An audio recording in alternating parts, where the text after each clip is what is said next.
What's happening, everybody? Welcome back to Steve's Random Stuff. Hey, just keeping things random today. Thought I'd do a quick video on how I put the legs on cornhole boards.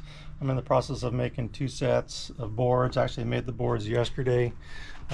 See one right here next to me. Unfinished boards. So I thought I'd just do a quick video on putting the legs on. It's always been kind of a trial and error process for me of getting them right.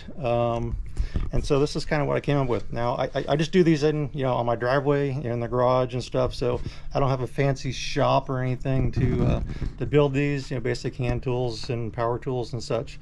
So I start off by cutting all the legs. These are 13-inch length. That's where I start out with. Just 13 inches is a good length to get those. You don't want to cut them too short, of course. Now I did make myself a little jig. This is just a jig. What I do is I lay this on top of the board after I cut them. When they're still square, I just lay this on top, and that gives me the hole and centers that onto the board. Once I got that hole drilled, then I just cut these at 45-degree angles, and then sand them down on my disc sander and just kind of round them off. And that gives me the kind of the basic shape of the legs to begin with. All right, now once I'm getting ready to put them on the boards, I'll turn around real quick and show you how I set those up on the board. All right, so here's a board. It's all ready to go. I use these spring clamps and I clamp the leg on to the board, and you can see it's got the hole drilled and everything. These carpenter pencils, these flat carpenter pencils, work great for spacers. Put one on each side and clamp it in. I'll tap the bottom with a hammer, make sure these are secure, so you see they're pretty tight. And then I'll take a punch, and in this case I'm actually using just a long screw. I'll just stick that in there and punch that just so I have the hole centered where I need it, and then I'll just take those off and then drill the hole. I am using these are 3.5-inch by 1/4-inch carriage bolts, and attach those with wing nuts. And on the final product I'll put a washer in between the leg and the arm, and on the outside, so I get 2 washers per leg. When I drill the holes, I bump up the drill bit one size from 1/4 inch to, I think it's 17/64, so that gives me a little room, and I don't have to like hammer those carriage bolts in. It gives me a little room and they turn a lot better.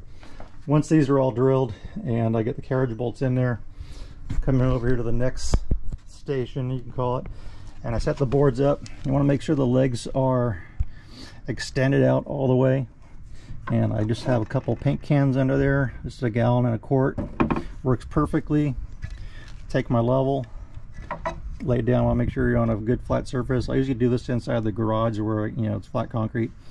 Get my level down there on the bottom, measure from the top of the level to the top of the board, 12 inches. Make sure that's accurate, and you can adjust your paint cans forward and back to lower and raise the board. And then I'll just scribe a line down here on the board, and I'll move it to the other side.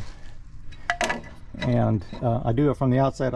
On the inside, I want to keep them on the same side of the boards. That way the lines are easy to cut on the miter saw. So then I'll mark that one, take the legs off, come over to my miter saw, so just make sure those line up, cut them really quick on the miter saw, and then kind of the finished product here, nice and square, no wobble, 12 inches from the top to the ground. And tip those up, and they fold down nice and even. When they're done, they don't, this one's probably a little tight, you can adjust those, and they fold down under the board really nice, and you can just adjust those as you go. So there you have it. All right, so that's just kind of a quick process on doing the legs on the cornhole boards. Again, it's been trial and error for me over the years, but that seems to work really well with just the basic tools, in your garage. I don't have a fancy shop or anything to like make a bunch of jigs, and the reason I do those individually, and you might be asking, why don't I just make like a jig and cut them all the same angle and stuff? But the reason I don't do that is because every board's different. You could be a little off on the holes that you drill, The wood could be warped a little. It could be, you know, various things that when you assemble the boards, it could be little variances, little differences between the boards from one leg to the other, and so on. So I make each leg specific to the board, and to each side. So once I measure and cut the legs, they go back in the exact same place, and they're done exactly for, you know, each board. So that's kind of why I do those individually, and it's been working really well, and they're nice stable boards. And so hopefully those tips help you. Any questions or comments, feel free to leave them below.